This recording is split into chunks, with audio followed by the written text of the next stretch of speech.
Rendez-vous les 16 et 17 novembre 2024 prochains au Théâtre d'Yssingeaux pour le congrès Altistoria. Un congrès 100% dédié à votre histoire locale. Au travers de plusieurs thématiques, tables rondes, conférences, stands littéraires, venez découvrir les différents pans de votre histoire locale. Conflit entre paysans et forestiers au XIXe siècle, la formation fascinante des Suquis-Saint-Gelais, l'histoire de milliers de réfugiés qui ont gagné les terres altiligériennes durant les Premières et Secondes Guerres mondiales, les doléances des altiligériens durant la Révolution française, mais aussi l'histoire terrifiante de la baie du Gévaudan au XVIIIe siècle. Pour découvrir ou redécouvrir les émissions Altistoria, suivez-les sur nos ondes les mercredis à 19h, les samedis à 10h, mais également en rediffusion et en podcast sur Spotify, Deezer ou encore Amazon. Laissez-vous compter la Haute-Loire.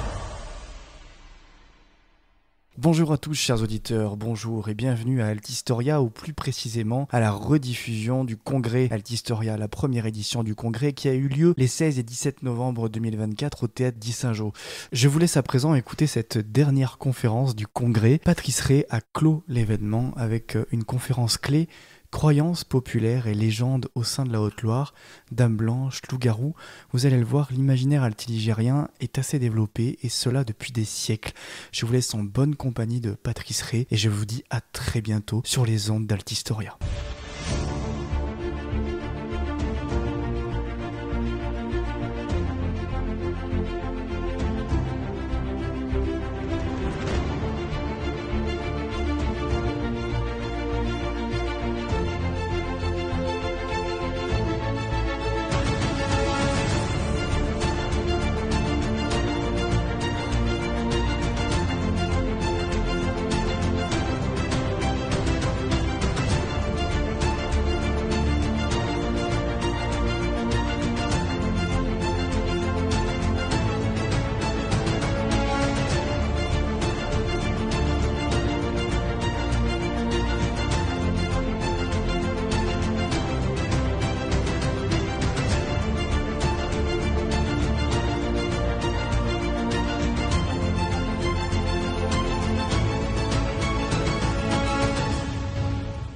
Bonsoir à tous, bienvenue pour la fin de ce congrès.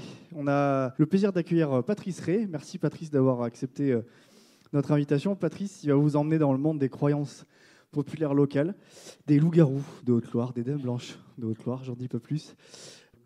Donc, merci d'être venu ce soir.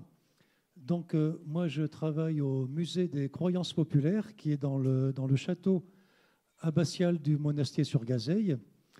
Et c'est un musée qui est basé principalement sur des collectages qui ont été réalisés auprès de gens très très âgés, qui ne sont plus là aujourd'hui, et qui ont été interrogés pendant de nombreuses années à propos des contes et des légendes qu'ils entendaient quand ils étaient enfants. Et toutes ces histoires apportaient une explication du monde qui était très différente de celle qu'on apprend à l'école. C'était basé sur la superstition, la croyance, etc. Et ces gens ont été interrogés aussi à propos des anciennes pratiques de médecine paysanne qui n'étaient pas expliquées par la science ou la logique, mais par un mélange de magie et de religion. Vous voyez, par exemple, quand on avait quelqu'un qui se plaignait de maux de tête, on lui faisait boire de la tisane de Benoîte. Alors pourquoi la Benoîte? C'était tout simplement parce que Saint Benoît avait été martyrisé et tué à coups de gourdin sur la tête. Donc c'était bien logique que la Benoîte soigne la migraine. Et tous ces gens ont été interrogés aussi à propos de toutes les vieilles histoires de sorcellerie qui servaient à expliquer tous les malheurs. Parce que quand on avait un problème sur soi-même, sur la maison, ou pire sur les vaches, on ne l'expliquait pas par le hasard ou le manque de chance, mais on pensait que quelqu'un jetait des mauvais sorts. Donc il fallait s'en prémunir, il fallait se protéger. Si c'était trop tard, tenter de désenvoûter. Et si on n'y arrivait pas, bien sûr, appeler le curé pour l'exorcisme. Voilà. Et en Haute-Loire, on va retrouver beaucoup d'histoires avec des créatures fantastiques. On évoquait le loup-garou, la dame blanche. Il y a aussi pas que la Dame Blanche, mais beaucoup d'histoires de revenants, de maisons hantées, parfois de chasses fantômes, et aussi de terribles histoires de lutins, hein, dont les méfaits servaient à expliquer tous nos problèmes. Voilà. Et il n'y a pas que des collectages comme ça auprès de gens très âgés qui ont servi pour la création de ce musée, mais aussi les écrits, hein, d'autres personnes, hein, des gens qui ont cherché ça avant nous, hein, comme par exemple Ulysse Rouchon, qui était le directeur de la bibliothèque du Puy-en-Velay, hein, qui a édité des livres sur le sujet dans les années 40. Il y a l'abbé Henri Hugon, hein, qui était originaire du petit village de Lafare. Il y a M. Christian Acéza aussi, qui a écrit, hein, là-dessus, sur ce patrimoine vernaculaire, et tout ce qui concerne la sorcellerie ou des histoires de médecine paysanne. Il y a aussi les très bons ouvrages de Hugues Berton. Voilà. Et tous ces récits étaient racontés à un moment bien précis de l'année, qui était pendant les hivers. Parce que l'été, on n'a pas le temps. L'été est très court, hein, dans la montagne. Il faut travailler dur pour survivre à l'hiver. Vous voyez, comme on disait, on a 9 mois d'hiver et 3 mois d'enfer. Voilà. Mais pendant les hivers, eh bien, il y avait beaucoup de neige, hein, surtout autour de chez moi, hein, au pied du Mont Mézin. Si vous venez me rendre visite au musée, je peux vous montrer des articles de presse où on voit par exemple la ferme de mon grand-oncle qui a disparu sous la neige. Hein, il était tombé 4 mètres de neige dans la nuit. C'était à Deurabes, pas très loin des Estables. Et le vent, les congères avaient fait évidemment des montagnes de neige de 6 à 7 mètres et les maisons avaient disparu. Et sur le journal, on voit la photo du tunnel qu'il avait creusé dans la glace et dans la neige pour sortir le fumier des vaches. Et en fait, c'est cet isolement dans la montagne qui fait que ces récits, hein, ces histoires de créatures fantastiques, entre autres, ont perduré plus longtemps qu'ailleurs. À la base, il n'y en avait pas plus, mais comme ces gens étaient isolés, eh bien, ces histoires ont été racontées plus longtemps, elles ont perduré plus longtemps, et il y en a davantage qui nous sont parvenus. Et pendant ces hivers, il existait un lien social, hein, qui était très fort, qu'on faisait tout pour ne pas manquer, malgré des grandes quantités de neige, malgré la burle, la tourmente. C'était la messe le dimanche matin, parce que c'est le seul moment où on voit les autres. Vous voyez, quand j'en parle à des enfants, soit je fais une intervention à l'école, soit un groupe scolaire vient me voir au musée, et que je leur explique que jusqu'à l'enfance de mes parents, il n'y a pas de téléphone, il n'y a pas de télévision, il n'y a pas d'ordinateur, d'Internet, de choses comme ça. Les enfants sont stupéfaits. Ils ne peuvent pas imaginer qu'on puisse passer l'hiver dans sa maison sous la neige et qu'on voit les autres, hein, seulement le dimanche matin. Et après la messe, les hommes allaient à la chapelle d'en face. Hein, c'est le café. Alors certains y allaient directement. Et c'est là où se faisait tout le lien social. C'est le moment où on voit les autres, où on peut échanger, communiquer. Et pendant les hivers, eh bien, régulièrement, c'est quand on était au café le dimanche matin qu'il y avait un homme qui disait à tous les autres, « Si tel soir dans la semaine, vous voyez une lumière devant ma ferme, c'est qu'il y a la veillade. » En français, la veillée. Et le soir dit, tout le monde surveillait la montagne en direction de la ferme de celui qui avait fait l'annonce, pour voir si effectivement il n'avait pas mis une lampe sur le bord de sa fenêtre pour attirer les autres. Et si oui, chaque famille se mettait en route après avoir pris une bûche, un morceau de fagot, pour participer au feu chez l'autre. Et on affrontait 2 peurs, la peur de l'obscurité, avec toutes les histoires terribles qu'on racontait, et bien sûr la peur de la burle, hein, la peur de la tourmente qui pouvait tuer les gens. Et on s'installait. Au début, on parlait du temps d'avant, parce que c'était mieux avant, hein, que ça a toujours été mieux avant. Moi, je pense que c'était mieux avant parce qu'avant, nous étions enfants. Hein, on n'avait mal nulle part, on n'avait pas de problème. Mais très vite, tous ces récits basculent dans le fantastique. Ce n'est pas parce que ces gens préféraient le fantastique à d'autres thèmes, c'est parce que c'était leur culture. à la fois très religieuse et très superstitieuse. Et ça va créer des histoires avec Dieu, les anges, le diable, mais aussi le loup-garou, la dame blanche, les feux follets, les lutins, où tout se mêle allègrement sans poser de problème.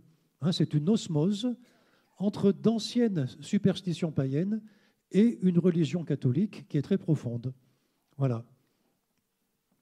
Alors, parmi ces créatures évoquées pendant la veillée, on va les voir, mais il y avait un élément qui était très fort dans cette culture paysanne traditionnelle de montagne, c'est ce qu'on appelait la dualité.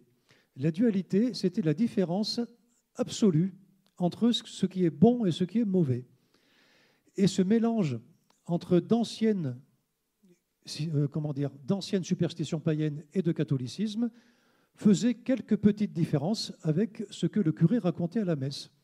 Le curé disait que c'était Dieu qui avait créé la terre, les animaux, les végétaux, mais dans ces anciennes croyances paysannes, Dieu n'avait créé que la moitié de la terre, parce qu'on disait Dieu ne peut faire que ce qui est bon. Mais à chaque fois que Dieu avait créé quelque chose, pour se moquer, le diable avait fait le contraire.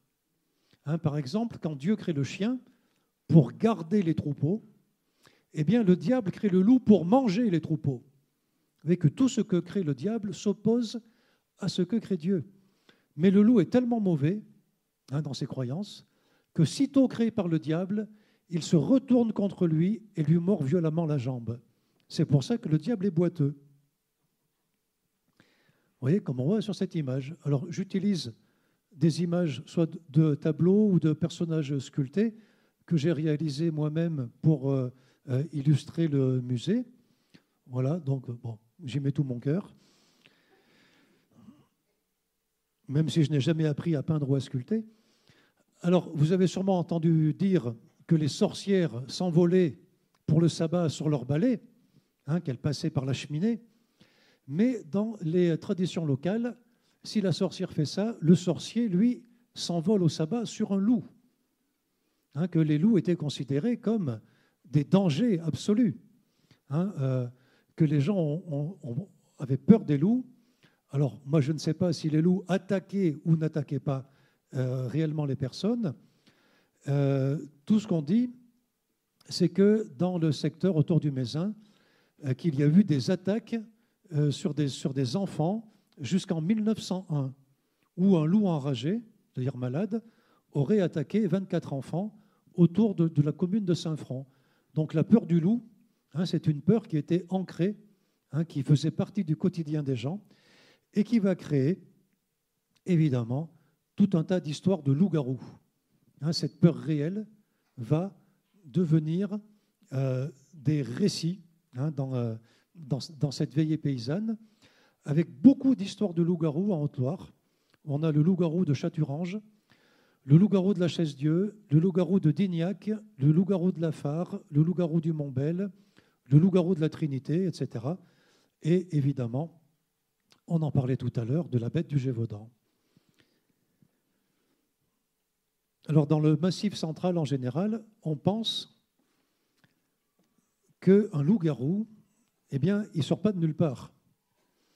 Qu'un loup-garou, ça va être le 7e fils d'une famille pauvre. Peut-être qu'on imaginait que les aînés mangeaient tout ce qu'il y avait et que le petit devait bien se débrouiller.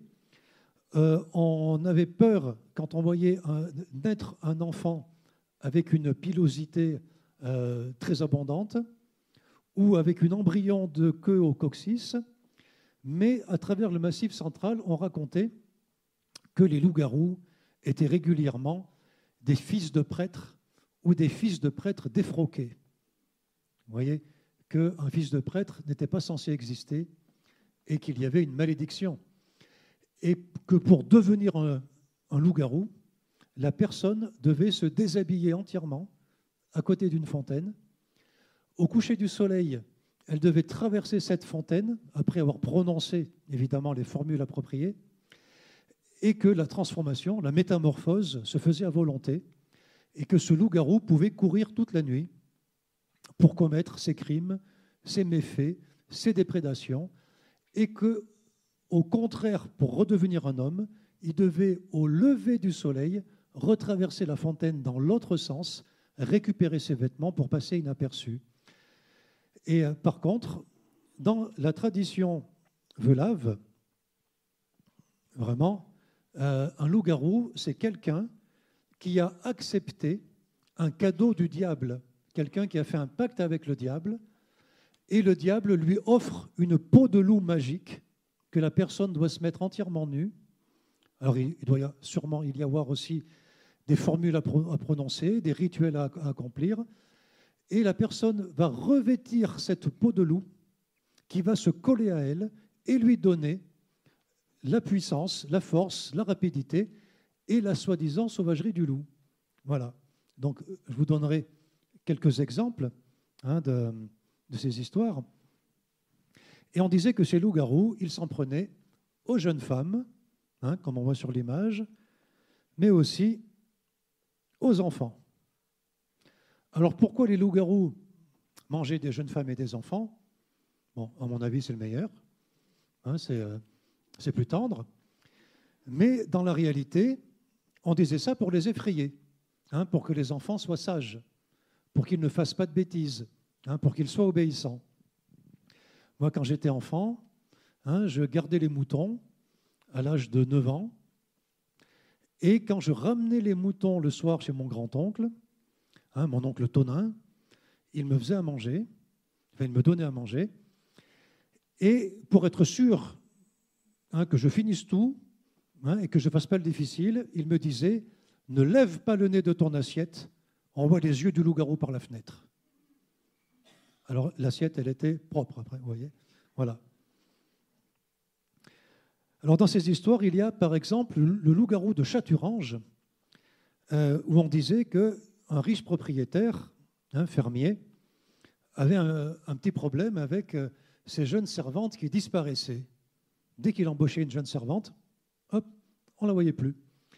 Jusqu'au jour où il y en a eu une plus maligne que les autres, qui s'était rendu compte que celle qui l'avait précédée disparaissait au moment où elles allaient justement garder les moutons.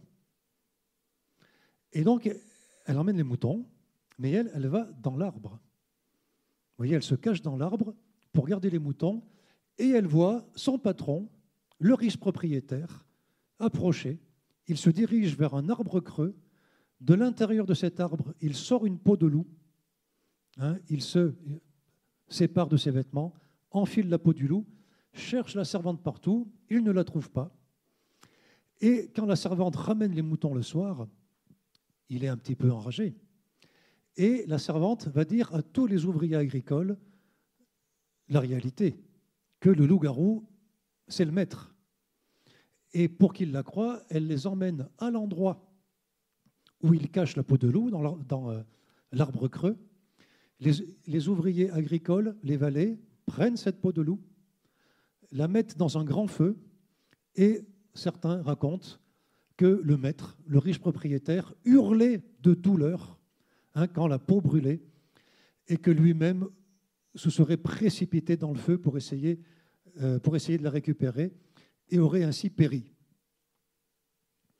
On raconte aussi, voilà, le loup-garou de Lafare, qu'un jeune homme est attaqué par un loup, et dans la bagarre, alors je vous les raconte très vite les histoires parce qu'il y a plusieurs choses j'ai très peu de temps, et que dans la bagarre, il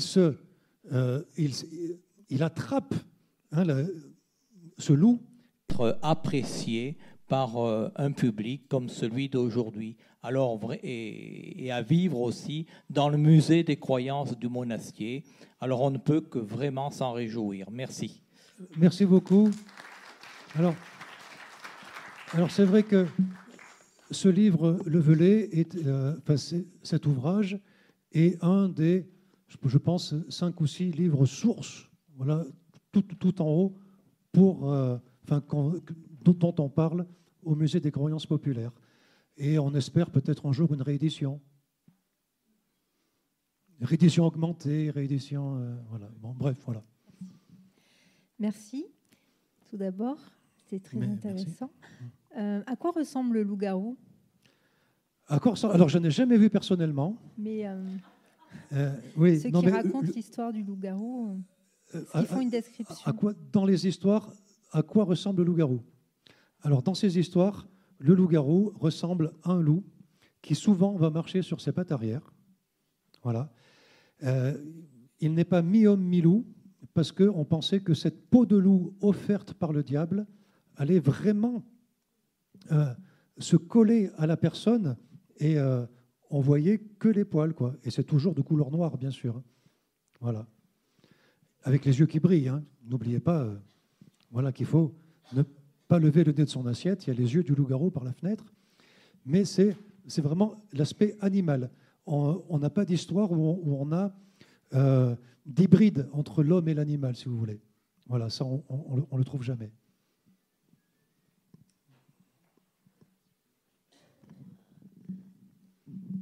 Merci.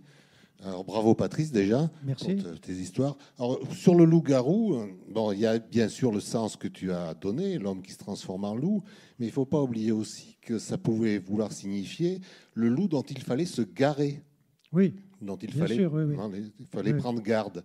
Alors, je pense à l'histoire des loups enragés de Saint-Front, le curé qui a rapporté ça, dans ses actes de décès, il dit des fois dévoré par le loup-garou. Mais Oui. il devait vouloir signifier ça, le loup dont il fallait prendre garde. Voilà, ce curé, il s'appelait Canard d'ailleurs, ou Cavard, je crois que c'était Canard, l'abbé Canard. D'accord. Très bien, merci. Merci Bernard. Bonsoir. Merci. Bonsoir. Est-ce qu'il y avait des croyances relatives à l'eau? Alors l'eau des puits, des lacs ou des L'eau, rivières? oui, bien sûr, oui, oui. Alors, vous avez du temps devant vous? Oui, non, parce que l'eau, oui, il y a tellement d'histoires à raconter. Moi, j'ai essayé d'aller assez vite parce que Loïs sait que si on me laisse parler, il y en a pour une semaine. Alors, il y a beaucoup, évidemment, d'histoires autour de l'eau. Il va y avoir des histoires autour des lacs, autour des sources, des fontaines. Hein, il y avait des fontaines guérissantes. Vous voyez, je ne sais pas si je peux...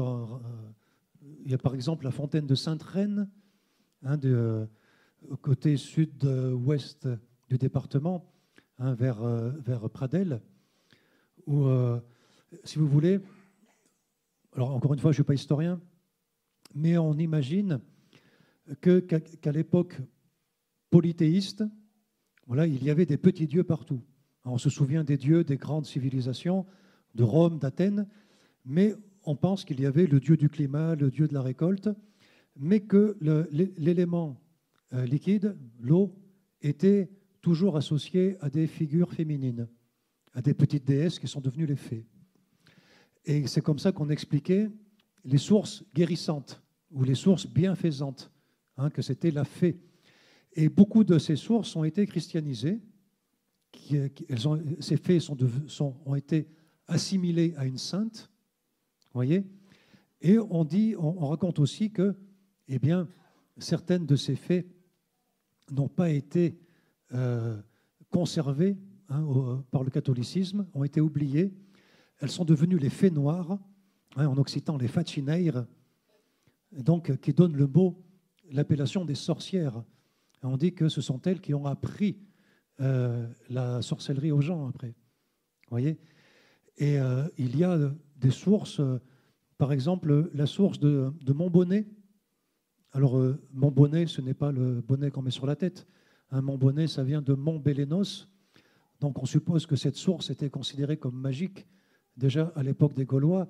Enfin, il y en a quelques-uns là, qui tournent autour dehors, on peut leur demander. Voilà. Et on dit que cette source, par exemple, en cas de verrue, hein, il y a des prières, bien sûr, à prononcer. Les prières, on fait couler l'eau de la source sur la main verruqueuse et qu'on doit donner autant de pièces de monnaie qu'on a de verrues à enlever. Mais on dit aussi que celui qui vient récupérer les pièces de monnaie dans la source va récupérer toutes les verrues des autres. Vous voyez? Voilà. Et cette fontaine de Sainte-Reine que j'évoquais, hein, du côté de Pradelles, alors aujourd'hui elle a disparu parce que la source a disparu, et on disait que c'était une fontaine qui allait soigner les enfants rénaires. Un enfant rénaire, c'est un enfant turbulent. Vous voyez? Et aussi il y a la ressemblance, vous avez raison, de Sainte-Reine et de Renaire. Et on dit que l'enfant turbulent, si on lui trempe 3 fois la tête dans l'eau, qu'il va devenir beaucoup plus intelligent. Alors peut-être que la température assez basse de l'eau devait aider Sainte-Reine dans son action, mais il y a, vous voyez, tout un tas d'histoires et de légendes autour des lacs, comme le lac du Boucher, par exemple, la légende du petit puits de la ville à l'emplacement du lac du Boucher qui a été détruite. Voilà, il faudrait raconter encore cette histoire. Voilà, mais bon, bref. Voilà, l'eau, il y a beaucoup, beaucoup de choses, bien sûr. Bravo Patrice, on peut t'applaudir, bravo. Merci beaucoup. Merci. Merci à tous, c'est la fin de cette première édition du congrès. On se retrouve l'année prochaine à Ozon, les 18 et 19 octobre. Le salon est encore accessible en face. Passez une bonne soirée, merci à tous.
Rendez-vous les 16 et 17 novembre 2024 prochains au Théâtre d'Yssingeaux pour le congrès Altistoria. Un congrès 100% dédié à votre histoire locale. Au travers de plusieurs thématiques, tables rondes, conférences, stands littéraires, venez découvrir les différents pans de votre histoire locale. Conflit entre paysans et forestiers au XIXe siècle, la formation fascinante des Suquis-Singelais, l'histoire de milliers de réfugiés qui ont gagné les terres altiligériennes durant les Premières et Secondes Guerres mondiales, les doléances des altiligériens durant la Révolution française, mais aussi l'histoire terrifiante de la baie du Gévaudan au XVIIIe siècle. Pour découvrir ou redécouvrir les émissions Altistoria, suivez-les sur nos ondes les mercredis à 19h, les samedis à 10h, mais également en rediffusion et en podcast sur Spotify, Deezer ou encore Amazon. Laissez-vous compter la Haute-Loire.